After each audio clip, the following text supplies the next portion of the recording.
Papa magluluto ng pork steak. Meron karne, bawang, minta, lamansi, nor pork, sibuya, toyo ni Mama, at magic.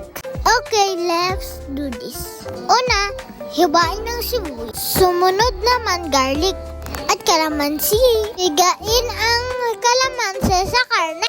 Lagyan ng toyo at halo-haloin ito. I-marinate ng saglit. Lagyan na ng mantika. Prituhin ang sibuyas. Magluto na, tanggalin na muna. At pagkatapos, prituhin ang karne at ahunin. At gisa na yung garlic. At ihalo na din yung karne. Halo-haloin para lalo lumasa. So yummy. Ihalo ang binabararan ng karne.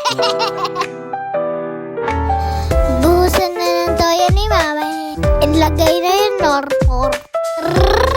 Lagyan na ng water. Lagyan ng magic para maging magical. Dagdagan natin ng oyster sauce. Lagyan ng sugar para maging sweet siya. Sana all. Tinikman na nga. Lagyan ng kalamansi para maging maasim yung kilikili mo.